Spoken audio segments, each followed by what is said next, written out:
Yes, Yes, sir. sir. Structure part was done. Structure part was done, and I have talked about this structure. ठीक ना, ग्राना और stroma के बारे में भी हमने डिस्कस करा था ना, ग्राना एंड स्ट्रोमा।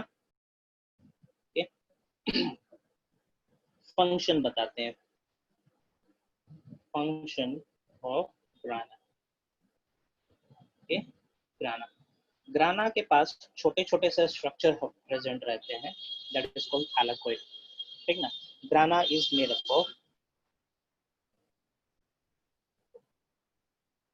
Up of थैलेकोइड।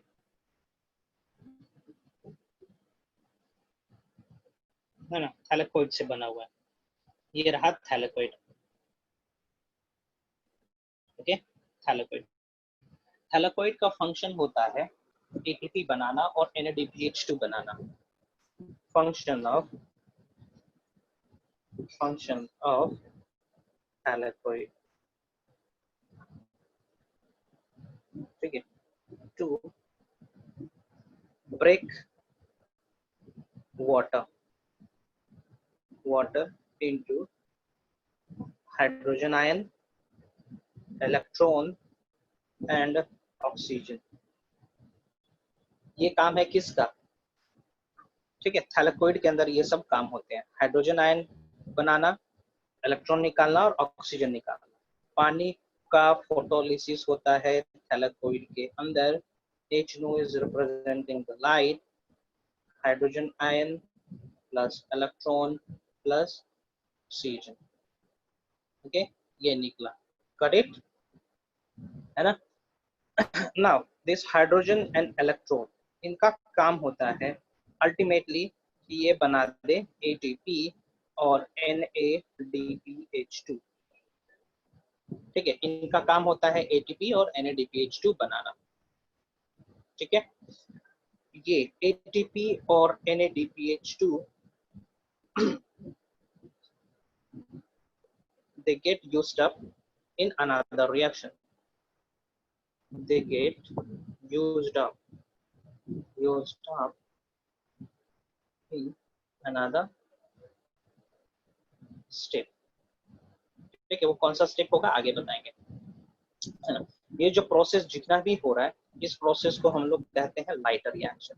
क्या कहेंगे? Light reaction. हाँ, the question arises where the light reaction takes place during photosynthesis।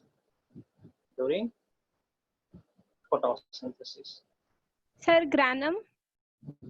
हाँ, कहाँ हो रहा है लाइट रिएक्शन? कहाँ हुआ? थैलेकोइड में। Granum. Thylakoid is a part, हाँ, thylakoid is a part of what? Grana, है ना। So answer is ग्राना।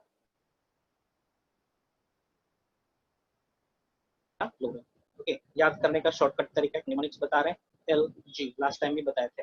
Light reaction is taking place in ग्राना। Finish, है ना। आगे बढ़ते हैं, जो इसका मैट्रिक्स देख पा रहे हो आप लोग, ये मैट्रिक्स देख रहे हैं ना, ये matrix, this is the matrix. इसको हम मैट्रिक्स प्रोनाउंस करेंगे या साइटोप्लाज्म प्रोनाउंस करेंगे। Okay, this matrix is called stroma. Everybody knows, बता चुके हैं लास्ट क्लास में भी, इसको हम प्रोनाउंस करते हैं stroma. Let's see what happens in the stroma और the chloroplast. Stroma contains enzyme. Stroma has an enzyme called Ribosco, RUBISC। Ribosco is the most abundant enzyme present on this planet Earth। Ribulose, bisphosphate, carboxylase, oxygenase, है ना। इसका abbreviation भी लिखवा चुके थे शायद। Ribulose, bisphosphate, carboxylase, oxygenase, and it has RUB also। ठीक है, RUBP, ribulose bisphosphate। Now let's see what is happening here। Here carbon dioxide is fixed, मतलब कार्बन डाइऑक्साइड का यूटिलाइजेशन होना है और इस कार्बन डाइऑक्साइड को किसी एक प्रोडक्ट में कन्वर्ट करना है। How? This carbon dioxide combines with ATP, combines with NADPH2, just now I have prepared that NADPH2 and ATP plus RuBP, है ना, in the presence of enzyme rubisco, है ना, और ये कन्वर्ट हो जाएगा C6H12O6। इसको क्या प्रोनाउंस करेंगे जी? ग्लूकोज। ग्लूकोज। ग्लूकोज, है ना। तो स्ट्रोमा के अंदर ये जो रिएक्शन हो रहा है ना, this particular reaction is known as dark reaction, dark reaction, and you will get to know about dark reaction in detail in higher classes in class 11 under Calvin cycle, Calvin cycle, ठीक है। तो हम आप लोग को यहाँ पे यही बताना चाह रहे थे कि लाइट रिएक्शन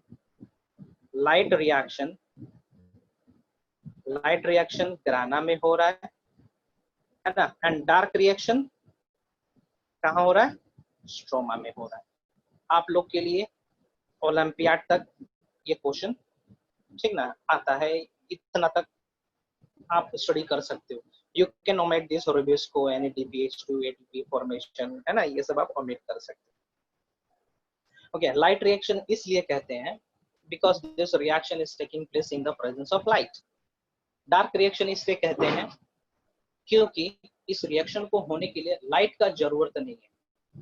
फिर से मैं बोल रहा हूँ, डार्क रिएक्शन इसलिए कहा जाता है क्योंकि इस प्रोसेस को होने के लिए लाइट की आवश्यकता नहीं पड़ती है।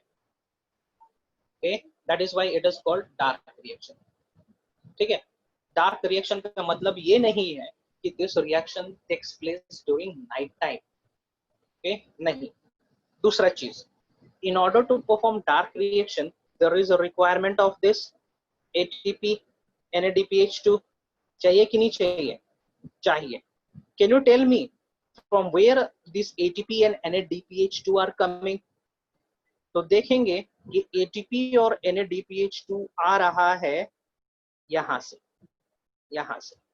और ये कौन सा रिएक्शन है? ये है लाइट रिएक्शन। किसके प्रेजेंस में हो रहा है? लाइट के प्रेजेंस में हो रहा है।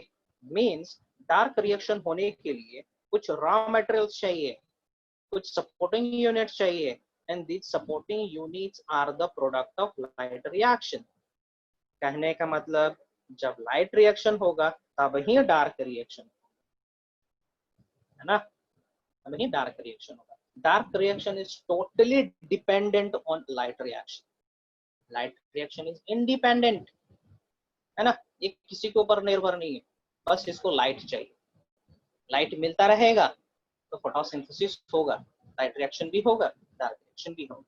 नाउ मेरा एक क्वेश्चन है, आप लोगों ने सुना होगा कहीं पे कि कुछ लोग बता रहे हैं कि तुलसी उगाना चाहिए, पीपल उगाना चाहिए, घरों के आसपास घरों में रखना चाहिए क्योंकि वो ऑक्सीजन देते हैं, रात में भी ऑक्सीजन देते हैं। सुने हो कि नहीं? सुने हो ना? क्या ये सही है? क्या ये सच है कि कुछ पौधे ऐसे होते हैं which used to release oxygen during night time? सुने हो ना? सुने हो कि नहीं? हो सकता। But you have heard, I know you guys have heard that, Shigna, even these news I have observed in news channels also कि ये पौधा लगाइए, वो पौधा लगाइए, रात को भी oxygen they. Can you tell me, is it possible that some plant will be able to give or release light during night time? No, sir. क्यों? क्योंकि क्योंकि ऑक्सीजन आता है पानी का टूटने से, और पानी को तोड़ने के लिए फोटॉन्स चाहिए, लाइट चाहिए। रात में तो लाइट है नहीं, ऑक्सीजन कहाँ से आएगा? नहीं आएगा। वो गलत बोलते हैं, that is not correct, that is not correct. हाँ, ये बोल सकते हैं कुछ पौधे ऐसे होते हैं जो रात के समय में, है ना, जो रात के समय में कार्बन डाइऑक्साइड का इस्तेमाल कर लेते हैं, तो वो कार्बन डाइऑक्साइड बाहर रिलीज नहीं करते, they release less carbon dioxide, that you can say, है ना। we know that carbon dioxide is quite toxic to us, right? Thermal या थर्मोजेनिक इफेक्ट दिखाता है, थर्मिक इफेक्ट दिखाता है, गर्मी क्रिएट करता है ना। सो कुछ पौधे ऐसे होते हैं जो रात को इस कार्बन डाइऑक्साइड का इस्तेमाल कर लेते हैं, है ना। तो ये पॉसिबल है कि रात को डार्क रिएक्शन कैरी आउट करवा सके, या फिर रात को कुछ ऐसा कर दे कि CO2 रिलीज ना हो, है ना, ये पॉसिबल। लेकिन ये पॉसिबल नहीं है कि रात के समय में ऑक्सीजन रिलीज करे कोई पौधा, वो गलत बोलते हैं। ठीक है, हटाइए। Light reaction and dark reaction पता चल गया। चलिए आगे बढ़ते हैं। और एक्सेस ग्लूकोज, ग्लूकोज पौधा इस्तेमाल करेगा, और एक्सेस ग्लूकोज होगा तो क्या हो जाएगा जी? Excess glucose, Sir, it will be stored in the form of Very good. starch. very good, STORAD, stored in chloroplast, CHLOROPLAST,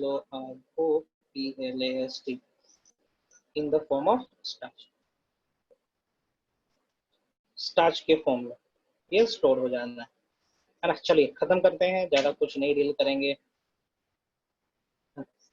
इस चीज को हम पढ़ाएंगे आपको अगले सेशन में डिटेल में बहुत अच्छे तरीके से। हाँ, आगे बढ़ते हैं। Okay, this chloroplast is over. Leucoplast and chromoplast, उनका मेन फंक्शन होता है स्टोरेज का। बताया था मैंने, ल्यूकोप्लास्ट एमाइलोप्लास्ट बताया था कि नहीं? Yes, sir.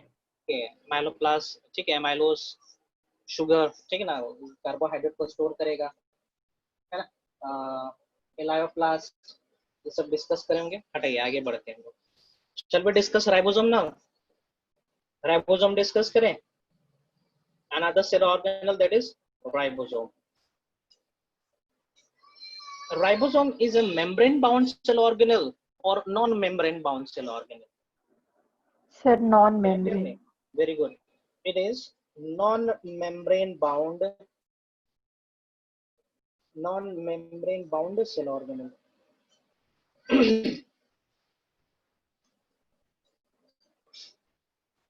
Non-membrane bound cell organelle. And it has two subunits. Okay, let me say further in ribosome. It is made up of, किस चीज से बना हुआ है? Made up of RNA. RNA stands for Ribonucleic acid. Ribonucleic ribonucleic acid. acid. Ribonucleic acid. It is made up of ribonucleic acid. MAD, made up of RNA and proteins. इसको split proteins कहते हैं, है ना। It has two subunit. इसके पास दो सब unit होते हैं, larger subunits and smaller subunit. Larger subunits and smaller subunit.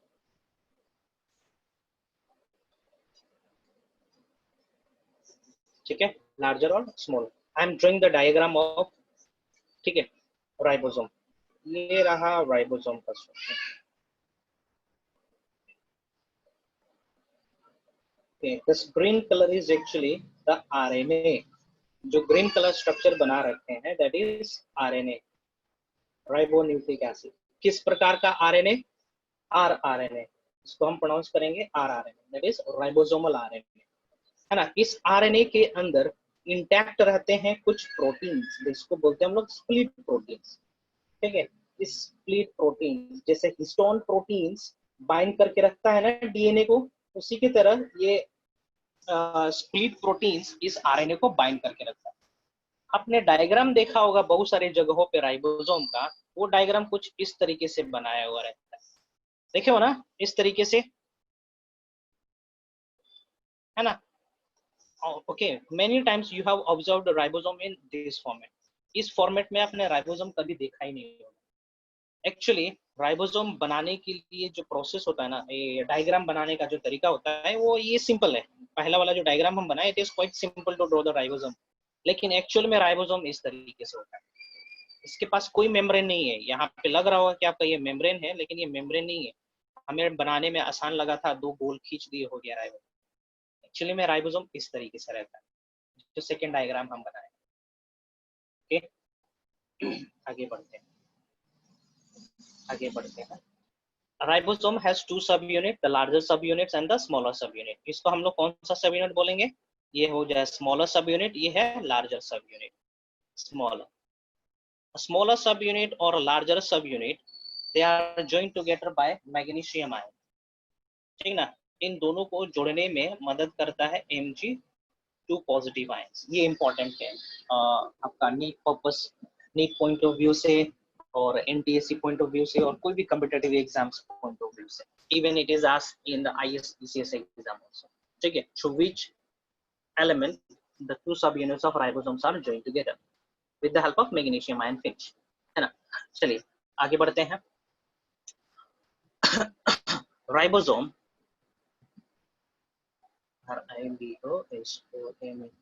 ribosomes are of two type, है ना, 70S राइबोसोम और 80S, 70S and 80S. This S is signifying something. Can you tell me what this here is? Sedimentation rate. Sedimentation coefficient. Sedimentation. SEDIMENTATI. Sedimentation constant coefficient. Coefficient बोले या फिर constant बोले,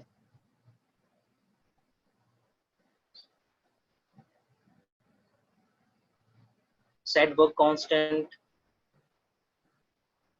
ठीक ना। ये होता है इसका मतलब।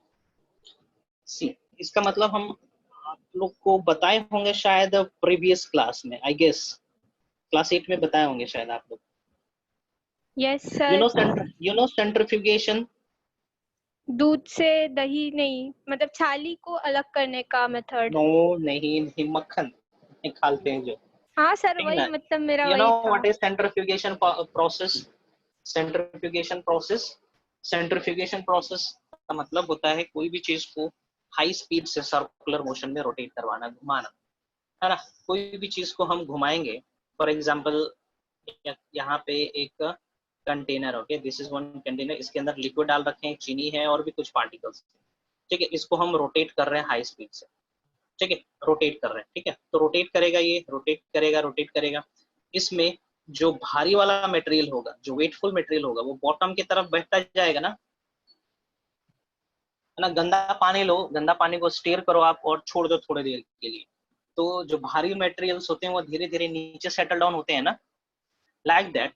इसके अंदर यदि आप राइबोसोम डालोगे, इस टेस्ट ट्यूब के अंदर राइबोसोम डालोगे, तो राइबोसोम जो भारी होंगे, ओके, जो आरएनए भारी होगा, ओके, वो नीचे सेटल डाउन होगा और जो हल्का होगा वो ऊपर सेटल डाउन होगा, है ना।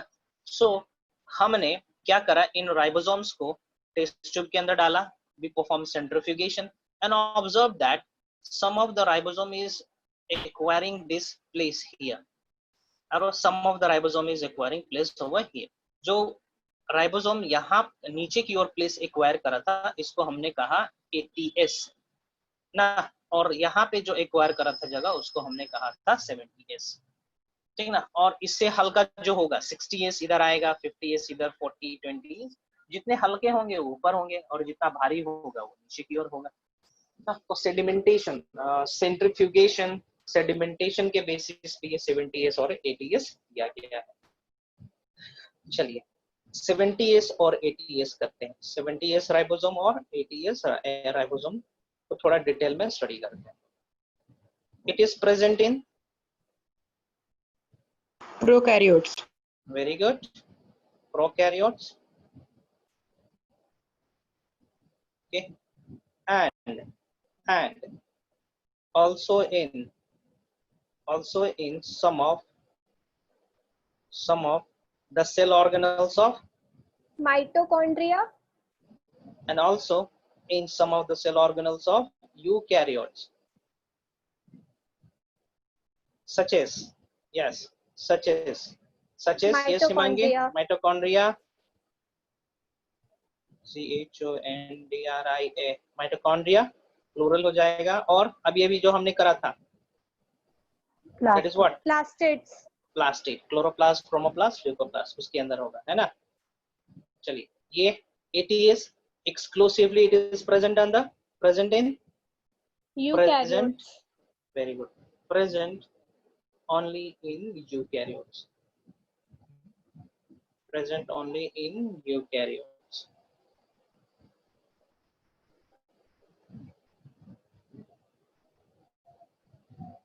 है ना, सिर्फ यूकैरियोट्स में प्रेजेंट है।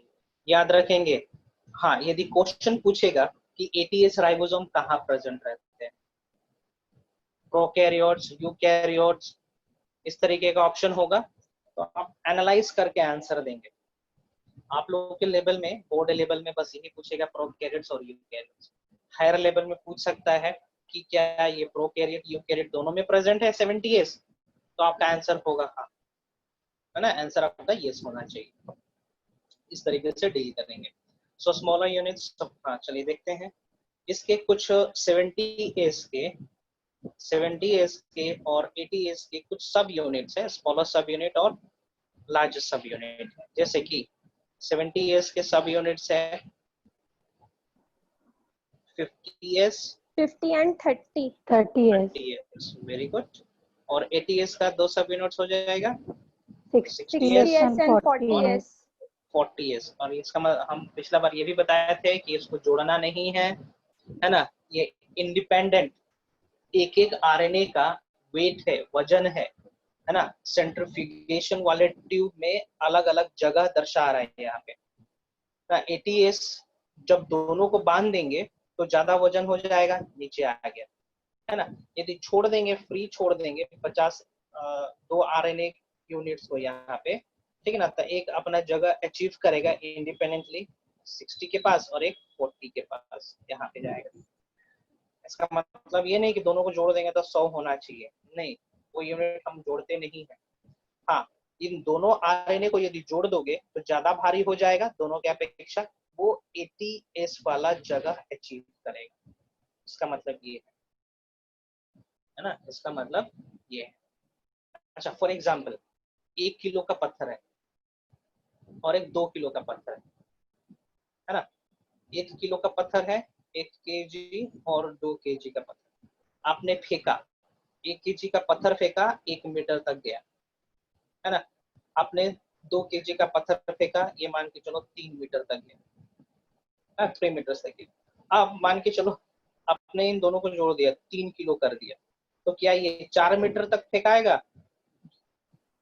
No, sir.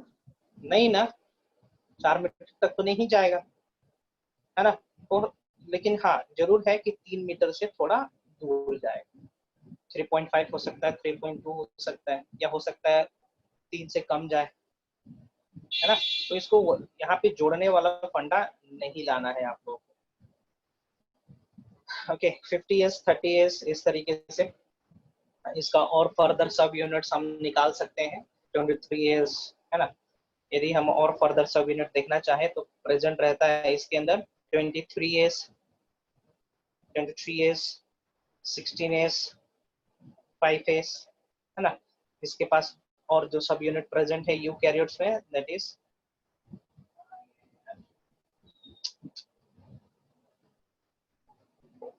इसके पास जो सब यूनिट होंगे that is 28s, 18s, 5.8s, 5s, इस तरीके के होंगे, है ना। ये रहा आपका इस तरीके से, ओके, इस तरीके से, इस तरीके से, इस तरीके से। छोड़िए, इतना नहीं पूछता है। Now come down to the function. Can you tell me the function of ribosome? Sir, site of protein synthesis. Yeah, site of protein synthesis, थोड़ा और करेक्ट कर बोल सकती हैं इसको? सर वो RER होगा, साइट ऑफ प्रोटीन सिंथेसिस, और राइबोसोम्स करता है। हाँ हाँ हाँ हाँ, आप बोले जरा, फिर से रिपीट करें आप। साइट ऑफ प्रोटीन सिंथेसिस नहीं, कुछ और इस चीज को अच्छे से बताओ। Sir protein synthesis not ribosomes you, करता है, नॉट लेकिन you, not you, not you. Who said? अभी अभी किसी ने कहा ना that it is the site for protein synthesis. I want to hear from her. Adya Rani, Yes, sir.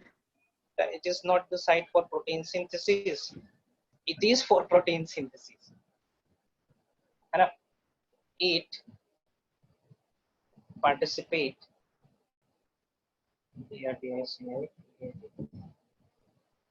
in protein synthesis. how, let me explain you how. चलिए थोड़ा सा कुछ नया टर्म यूज करने वाला हूँ. For example this is mRNA. mRNA कभी सुने हो? mRNA सुने हो कभी? यस सर, RRNA सुने के हो? साथ mRNA भी सुने थे. हाँ ठीक है. M stands for messenger RNA. Okay, ये RNA है, मैसेंजर RNA. ओके है ना. 5 प्राइम 3 प्राइम लोग को बताएंगे हम 11th में. ठीक है. ओके, होता क्या है यहाँ पे राइबोसोम बाइंड करता है. यहाँ पे राइबोसोम बाइंड करा है ना. बड़ा यूनिट और छोटा यूनिट राइबोसोम्स बाइंड करते हैं. यहाँ से एंटर करेंगे, यहाँ से एंटर करते हैं amino acids. Amino acids inter करेंगे यहाँ पे. ठीक ना. अमीनो एसिड यहाँ पे इंटर करते जाएंगे. ये रहे अमीनो एसिड्स. ठीक है, अलग अलग रंग के अमीनो एसिड्स बना दे रहे हैं हम यहाँ पे. अलग अलग अमीनो एसिड्स है. ठीक है, ये रहा amino acids. Amino acid enter करेंगे अमीनो एसिड और इस तरफ से निकलेगा पॉलीपेप्टाइड. पॉलीपेप्टाइड निकलेगा. क्या निकला? पॉलीपेप्टाइड. वो न्यूज सुने हो ना, एक तरफ से आलू डालेंगे दूसरे तरफ से सोना निकलेगा. सुने हो कि नहीं?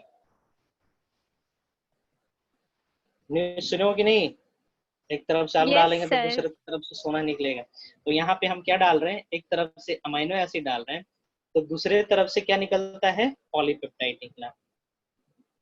पॉलीपेप्टाइड. ओके, ये पॉलीपेप्टाइड निकला ना. दिस पॉलीपेप्टाइड undergoes modification होगा एंडोप्लाज्मिक रेटिकुलम में and convert into functional protein. Functional protein बनाएगा ये, है ना. So what is the function of ribosome? The function of ribosome is to synthesize protein. Nutshell में कहेंगे what is the role of ribosome?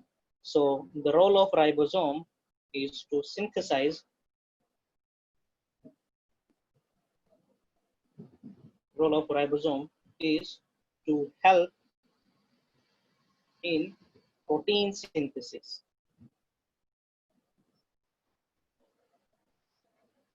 Protein synthesis में मदद करता है. ओके, mRNA है, ओके, अमीनो एसिड है, ये आगे की तरफ बढ़ते जाता है. फर्दर इन अमीनो एसिड को लेके आता है एक प्रकार का आरएनए जिसको हम लोग कहते हैं टीआरएनए. इसको कहते हैं हम लोग टीआरएनए. टीआरएनए सुनी हो? No, अभी सुन. sir. TRNA stands for transfer RNA, है ना. ये ट्रांसफर करता है. ठीक है.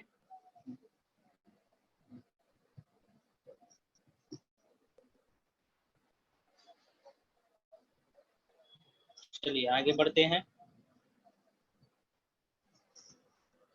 सो आप लोग को ये याद रखना है बोर्ड एग्जाम के लिए कि बोर्ड एग्जाम के लिए सिर्फ एक ही चीज याद रखना है. The function of RNA is to synthesize protein. Finish. और बाकी एमपीएससी के लिए और एंट्रेंस एग्जाम्स के लिए जितना चीज बताए हैं सब, ओके, सारा का सारा चीज बताए. प्रोकैरियोट्स के केस में राइबोसोम फ्री रहता है ना. प्रोकैरियोट्स के केस में राइबोसोम फ्री रहते हैं, लेकिन यूकैरियोट्स के केस में फ्री के साथ साथ बाउंड भी होते हैं. In prokaryotes ribosomes are free. Ribosomes are free, cytoplasm में टहलते रहते हैं.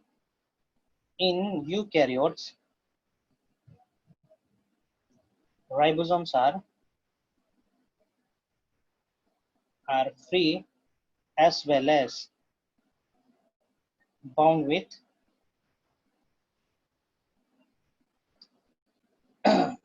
कौन सा मेम्ब्रेन से? RER. हाँ, एंडोप्लाज्मिक ENDOPLAS एंडोप्लाज्मिक रेटिकुलम से. एंडोप्लाज्मिक रेटिकुलम से बाइंड रहता है, जिसके चलते इस एंडोप्लाज्मिक रेटिकुलम को हम क्या बोलते हैं? Rough endoplasmic reticulum. ओके, ये बन गया आपका आरईआर, रफ एंडोप्लाज्मिक रेटिकुलम बन गया है ना। चलिए आगे बढ़ते हैं। आप देखें आरईआर, अब देखते हैं R E R, rough endoplasmic, नहीं नहीं आरईआर नहीं, ईआर करते हैं। इसी के अंदर आरईआर और एसीआर डिस्कस करेंगे। ईआर एंडोप्लाज्मिक रेटिकुलम, है ना। एंडोप्लाज्मिक रेटिकुलम ये है क्या? ये सिंपली एक्सटेंशन है आउटर न्यूक्लियर मेम्ब्रेन का, है ना। और ये एक्सटेंड हुआ है आउटर न्यूक्लियर मेम्ब्रेन से और जाके खत्म हुआ है प्लाज्मा मेम्ब्रेन के पास, है ना। तो एक तरीके से एक फ्रेमवर्क भी देता है, एक तरीके से सेल के अंदर ये फ्रेमवर्क भी देता है। सो लिख सकते हैं endoplasmic reticulum, it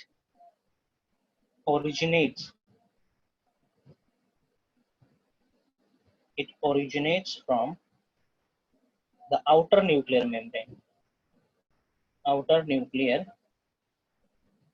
membrane and ends at plasma membrane।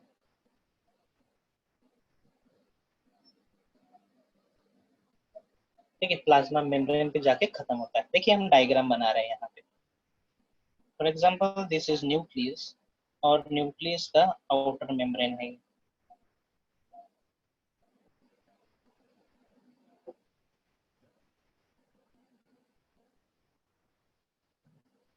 ना, इस तरीके से।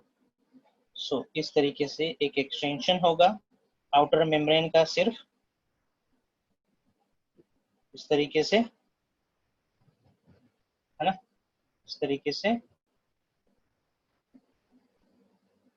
इस तरीके से, है ना। और ये एक्सटेंड कहाँ तक किया हुआ है? ये एक्सटेंड किया हुआ है प्लाज्मा मेम्ब्रेन तक। दिस इज प्लाज्मा मेम्ब्रेन, ये हो जाएगा nucleus.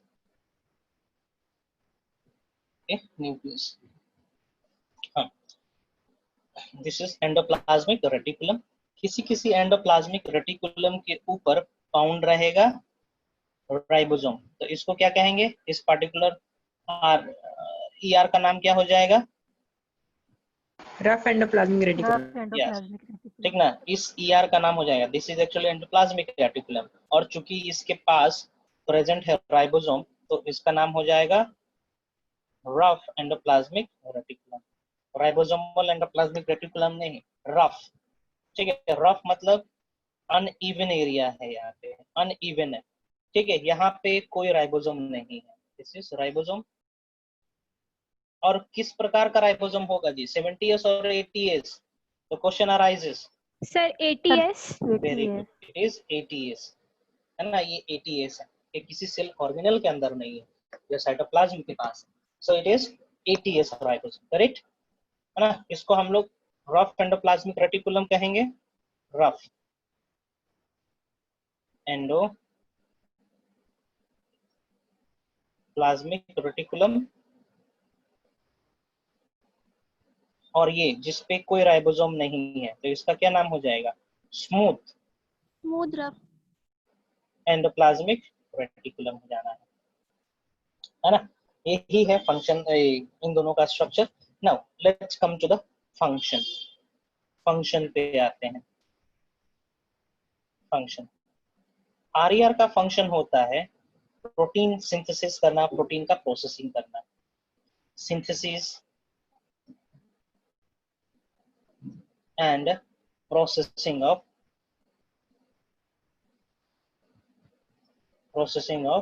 protein and protein related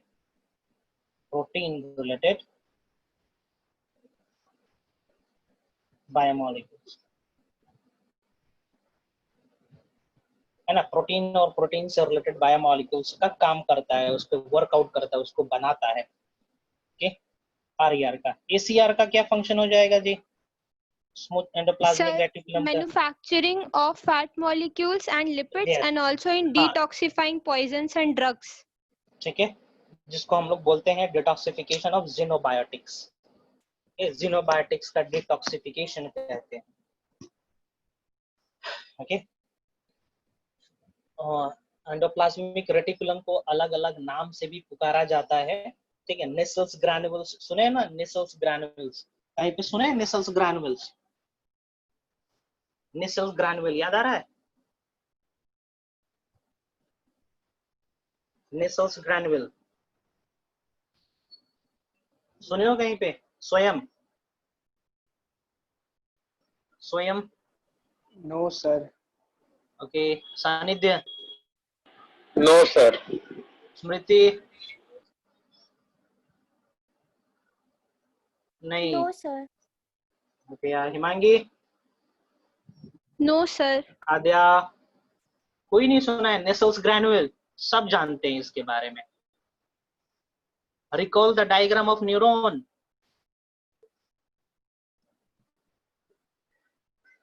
diagram of neuron याद आया कुछ? न्यूरॉन्स का डायग्राम हाँ सर। आया कुछ? Nissl's granule, Nissl's granule is Yes, actually sir. Ribosome, है ना? नेसल ग्रैन्युल राइबोसोम है। ओके, साइटोप्लाज्म इसके अंदर न्यूरॉन्स के अंदर का जो एंडोप्लाज्मिक रेटिकुलम है उसको नेसल्स ग्रैन्युल्स कहते हैं। जैसे कि सार्कोप्लाज्मिक रेटिकुलम कहेंगे। Sarcoplasmic reticulum represents endoplasmic reticulum in muscle cells. बताएंगे एसीआर? हाँ, एसीआर क्या फंक्शन हो जाएगा एसीआर का? Production of what? Production of Fat molecules and lipids. production and processing of fat related biomolecules।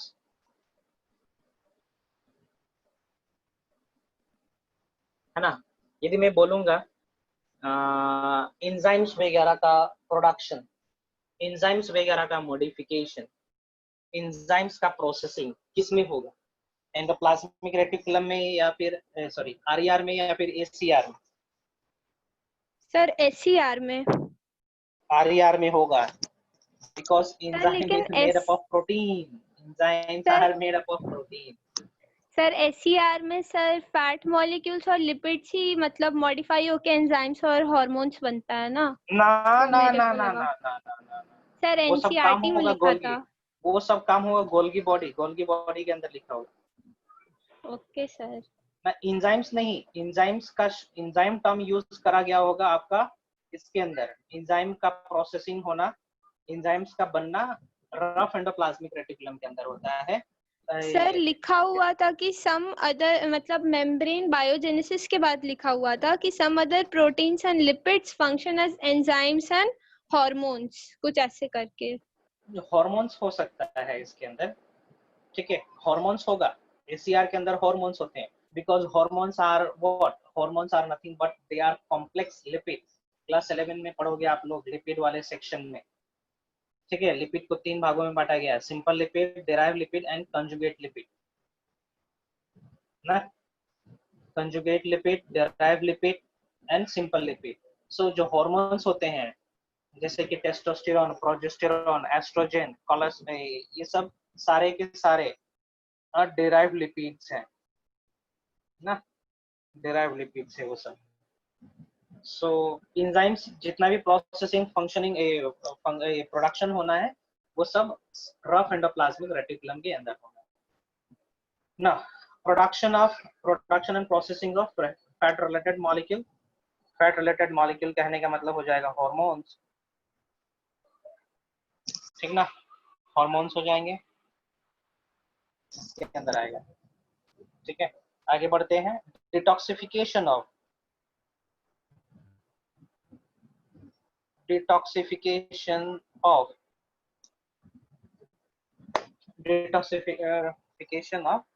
xenobiotics।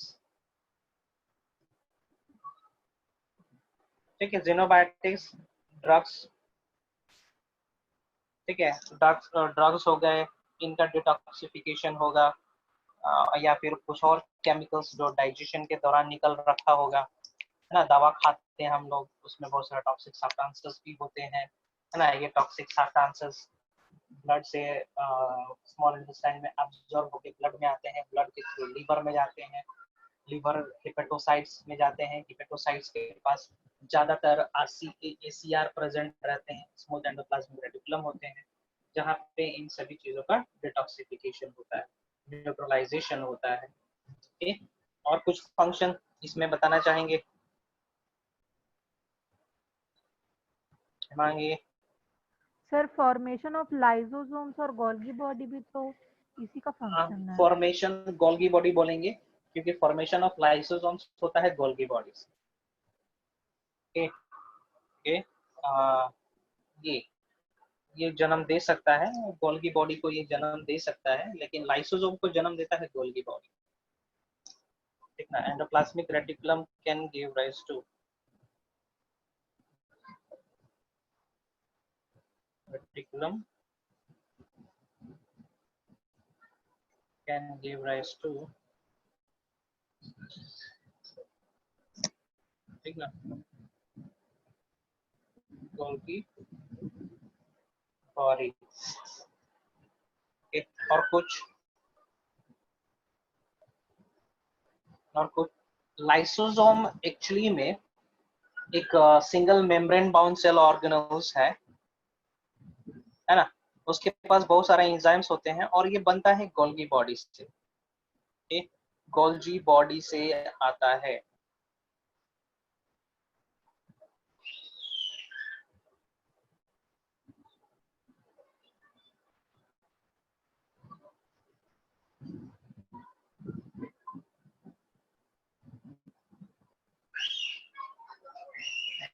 चलिए आगे बढ़े। फंक्शन हो गया। फंक्शन में बोर्ड एग्जाम के लिए इतना इंपॉर्टेंट है, RER में प्रोटीन और STR में लिपिड, इतना ही इंपॉर्टेंट। आगे बढ़ते हैं, गोल्गी बॉडी देखते हैं। Golgi body, traffic police of cell, और क्या क्या नाम है गोल्गी बॉडी का? डिक्टोयोसोम,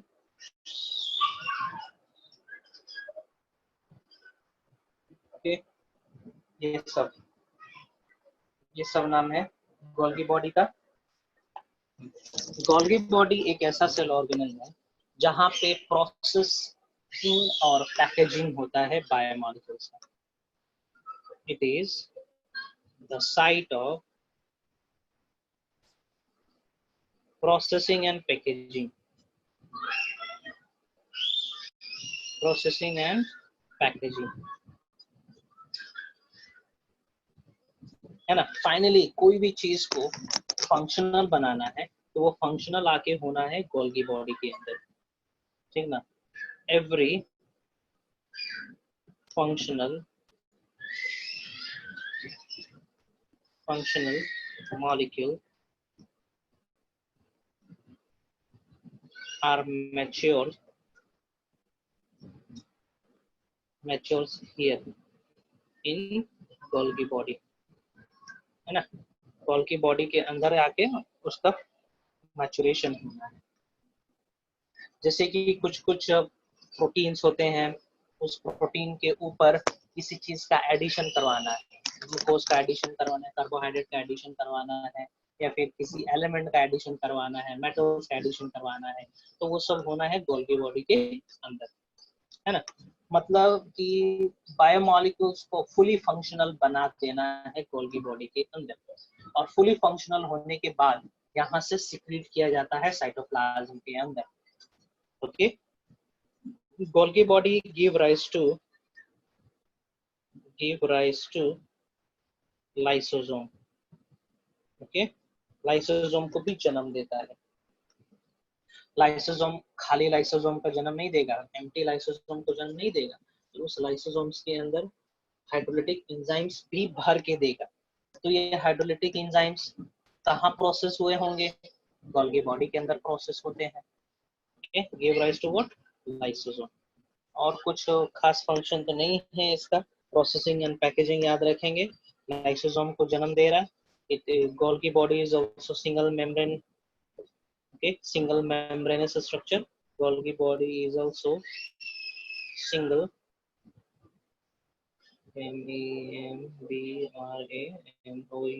membranous structure, है ना। है इसमें और भी बहुत कुछ चीज वो आप लोग के लेवल में नहीं है, इसलिए हम ओमिट कर रहे हैं, हटा रहे हैं उसको, ठीक ना, जरूरी नहीं है उसको।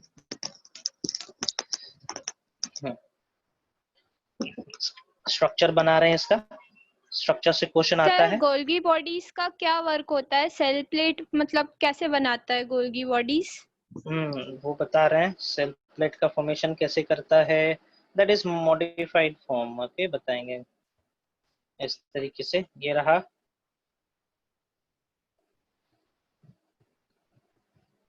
गोल्गी बॉडी, कुछ इस तरीके से होते हैं। It has cis region and trans region ना, सिस रीजन और trans region. Can you tell me which region is cis and which is trans? Sir, the region towards nucleus is cis हाँ, region. इसको कहेंगे trans, TRANS, trans reason, और इसको कहेंगे cis region. This region is present near nucleus, ये nucleus के पास रहता है ना, ये न्यूक्लियस के पास है। ये न्यूक्लियस के पास है, ये सिस रीजन हो गया, ये ट्रांस रीजन हो गया। ओके, और भी कुछ नाम दे सकते हैं क्या? Concave, convex, this is convex region, this is concave region, है ना।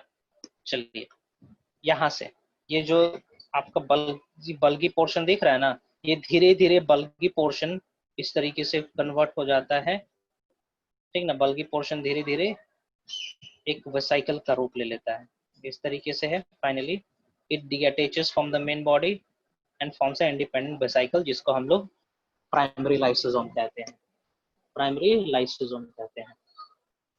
हाँ, आते हैं, याद रखेंगे, नोट करेंगे। इन फंजाई के केस में only single cisternae is there। इसको एक एक को हम लोग सिस्टर्नी कहते हैं, सिस्टर्नी कहते हैं। सो सिंगल सिस्टर्नी, इसलिए Golgi body of fungi is monocistronic और यूनिसिस्टोनिक और मोनोसिस्टोनल और यूनिसिस्टोनिक। हाँ जी, फंक्शन में क्या लिखवाया था इसका? फंक्शन में कुछ बताएं? प्रोसेसिंग करना, ये फंक्शन हो गया। हाँ, cell plate formation, cell plate formation, okay. Cell plate का फॉर्मेशन करता है during cell division in plant cell, during cell division in plant cell. कैसे? ठीक है, कैसे होता है?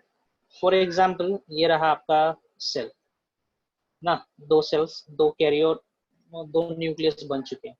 यहाँ पे क्या होगा? यहाँ पे बीच में, इनके बीचों बीच क्या होता है?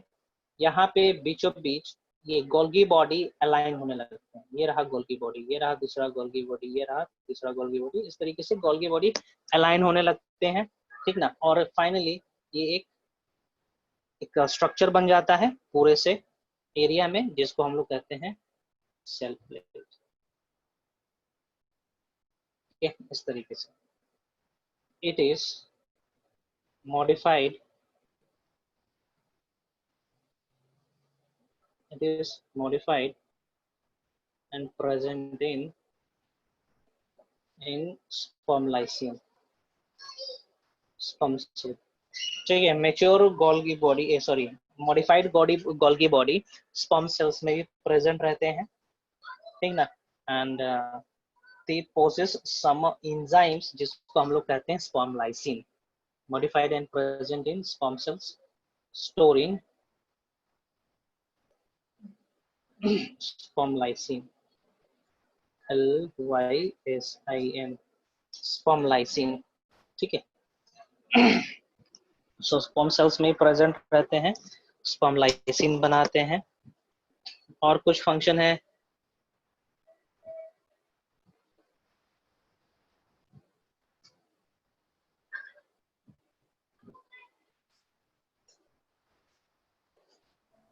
और कुछ function? Synthesize of cell wall, हाँ तो वही तो, सेल प्लेट फॉर्मेशन, ये cell plate, cell okay plate और सेल सेल प्लेट वॉल। है ना, सेल प्लेट है ना, आगे चल के ये सेल प्लेट कन्वर्ट हो जाएगा किस में, सेल वॉल में कन्वर्ट हो जाना है। ओके, यदि बोलोगे कि सर सही मायने में सेल वॉल का फॉर्मेशन कर रहा है या फिर सेकेंडरी सेल वॉल बना रहा है, तो कैसे बनाएगा? जैसे कि मैंने कहा कि गोल्गी बॉडी के अंदर पैकेजिंग होता है, चीजों का प्रोसेसिंग होता है ना, तो मटेरियल बनते हैं इसके अंदर, गोल्गी बॉडी के अंदर वो रॉ मटेरियल लाया जाता है जिससे सेल वॉल का फॉर्मेशन होता है ना। तो इसके अंदर रॉ मटेरियल बनेगा और साइटोप्लाज्म से होते हुए प्लाज्मा मेम्ब्रेन को क्रॉस करते हुए सेल वॉल के नीचे जाके डिपोजिशन होने लगता है, बस। Sir cellulose production? Cellulose production, you can say, production नहीं बोलेंगे, सेलुलोज रिलीज, सिक्रीट करना, release of cellulose you can say ना, क्योंकि ये सब चीज ग्लूकोज से बनना है। Glucose is the product of photosynthesis, ultimately glucose है। अब उस ग्लूकोज को पॉलीमराइज करेंगे, उसके अंदर और भी कुछ चीज का एडिशन करेंगे तो वो गोल्गी बॉडी के अंदर होगा, तो वो सेलुलोज यहाँ से सिक्रेट आउट होगा, है ना, यहाँ से सिक्रेट आउट होके कहाँ चला जाएगा, सेल वॉल के नीचे। और सर बोलो। पॉलीसैकेराइड्स क्या होते हैं? पॉलीसैकेराइड्स, ग्लूकोज जानती हो? Yes sir. ग्लूकोज, ठीक ना, एक ग्लूकोज, दो ग्लूकोज, दो ग्लूकोज को कहेंगे डाइसेक्राइड, तीन ग्लूकोज को कहेंगे ट्राइग्लिसराइड, ट्राइसेक्राइड, टेट्रासेक्राइड, पेंटासेक्राइड, हेक्सासेक्राइड, ऑक्टा, नैनोसेक्राइड, डोकोसेक्राइड।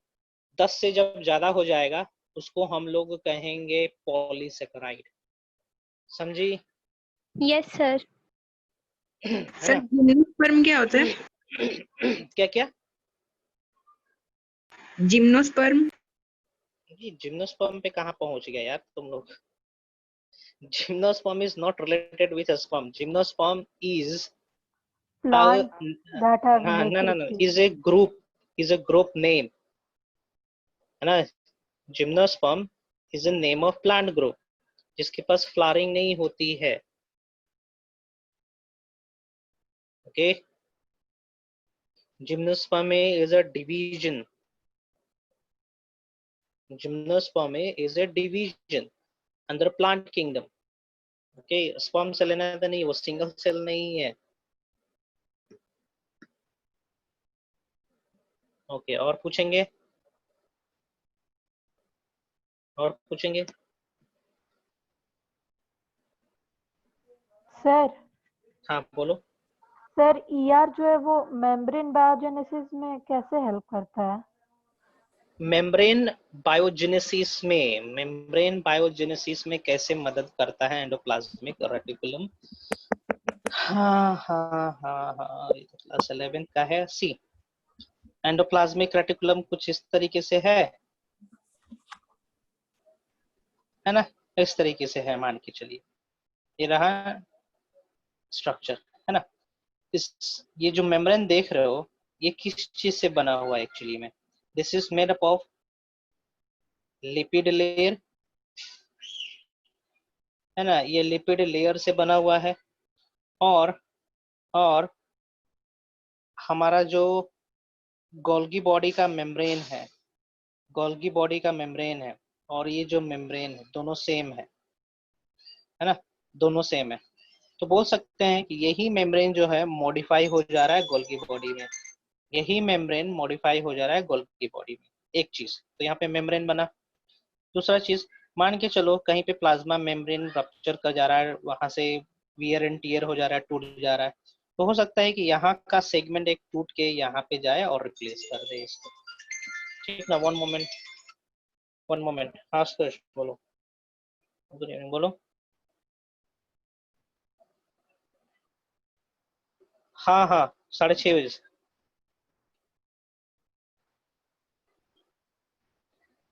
ठीक है, हम डॉट बता देंगे, अभी क्लास ले रहे हैं, हम बाद में बात करते हैं, ठीक है।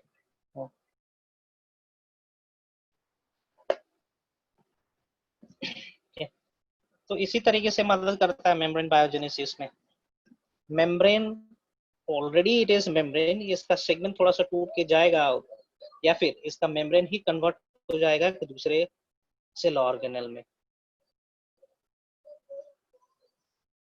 और पूछो।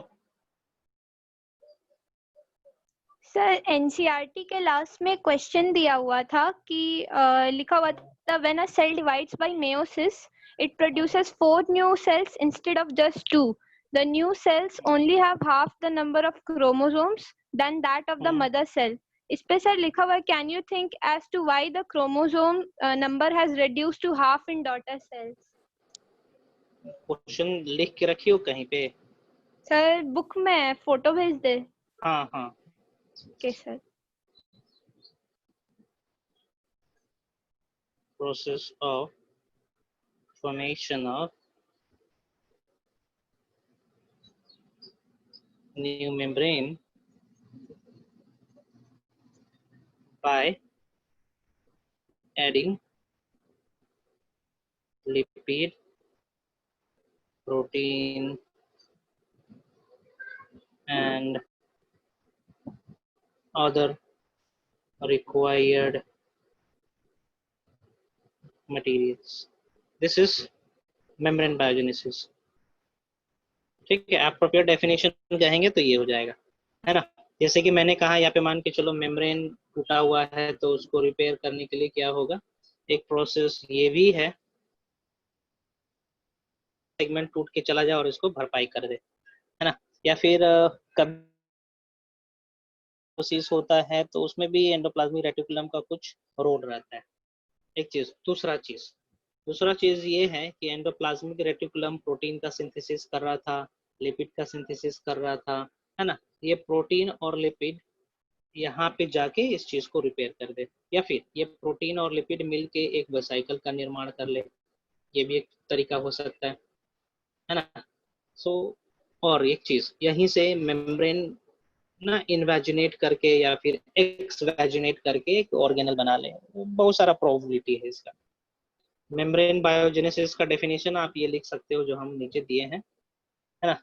जैसे कि मैं बोलूंगा घर बाउंड्री कौन बना रहा है, तो बाउंड्री किसके मदद से बन रहा है, तो बाउंड्री बन रहा है ईंट से और सीमेंट से, हाँ ईंट और सीमेंट से बनाया जा रहा है बाउंड्री। तो उसी की तरह यहाँ पे मेम्ब्रेन को फिर से रिपेयर कर रहा है या फिर सिंथेसाइज कौन कर रहा है ना। तो यही सब है, लिपिड है, प्रोटीन है ना। जैसे कि मैंने यहाँ पे सेल प्लेट की जिक्र करी, सेल प्लेट का जिक्र करा, Golgi body participate in the cell plate formation. तो गोल्गी बॉडी यहाँ पे जा रहा है, जाने के बाद यहाँ से कुछ केमिकल सिक्रीट करेगा, that chemical is actually going to form the cell wall and cell membrane ना, इस तरीके से। ओके,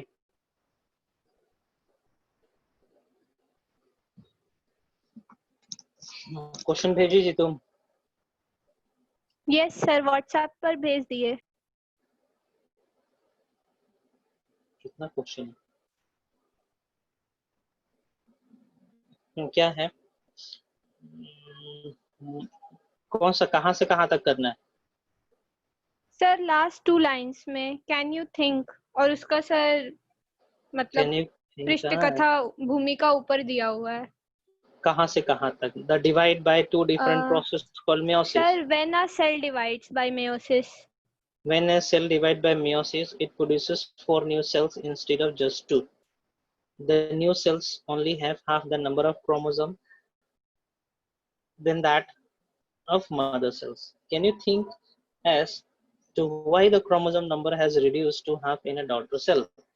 ठीक है, ये reduce कर गया है ताकि गैमेट बन सके, and we know that in fertilization two different gamete participates, है ना। जब दो गैमेट पार्टिसिपेट करेंगे तो जाइगोट बनता है ना। तो जाइगोट के अंदर डिप्लॉयड कंडीशन रिस्टोर हो जाता है ना। Gamete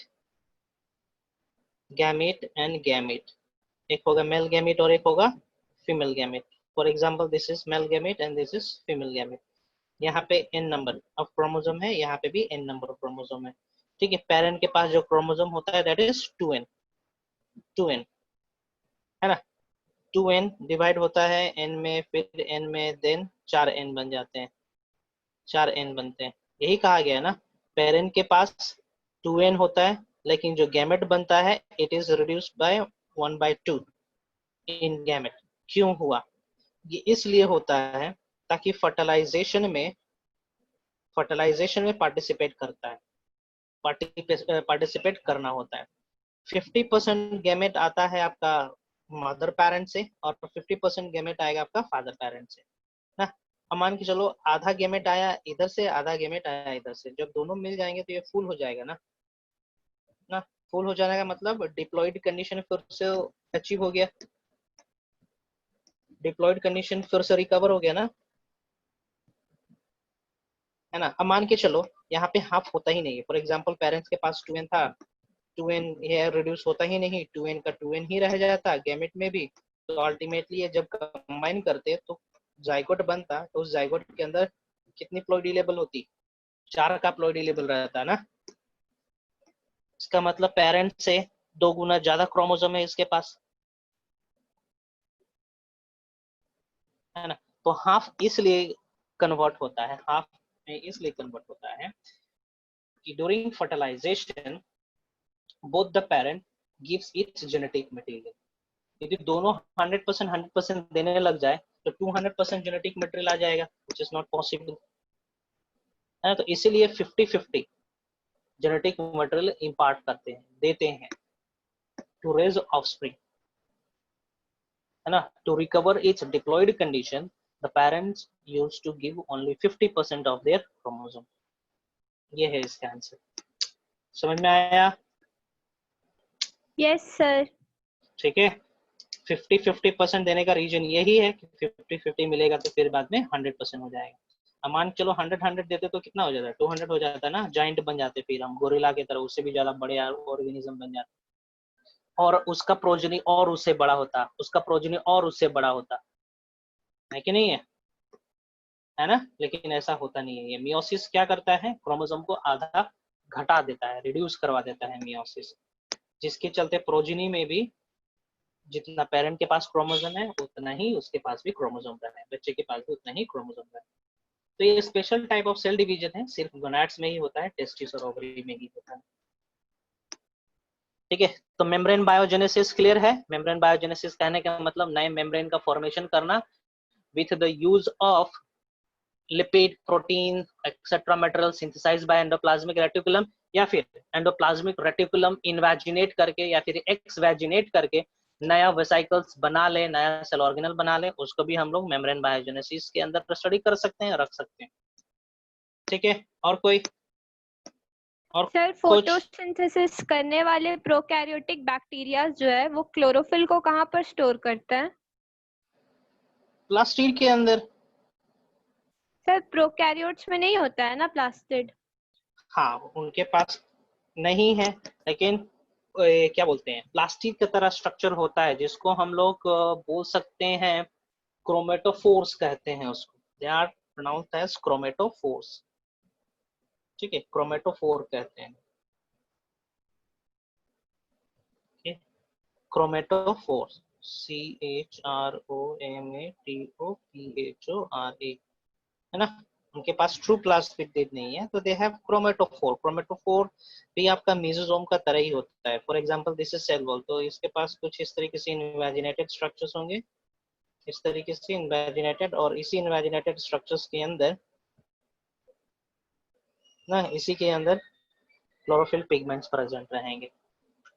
that is called chromatophore. Plastid नहीं रहेगा, क्रोमेटोफोर रहता है उनके पास। नेक्स्ट, और कुछ?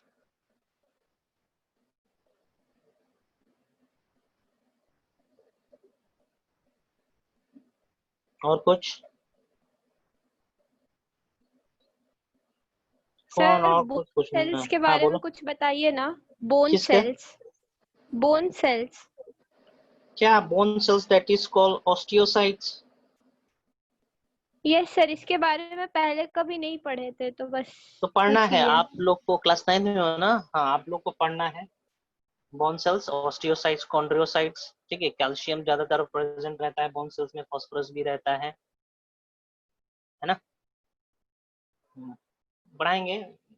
दे are non pliable, non compressible, पढ़ना है आप लोग को। टिश्यू वाले चैप्टर में पढ़ाएंगे हम डिटेल में।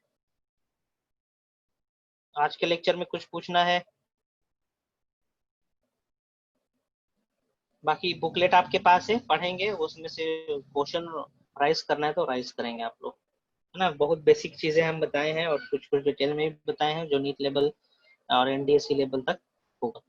ठीक है, तो हम साइन ऑफ कर रहे हैं, कुछ पूछना नहीं है यदि आपको तो। ठीक है।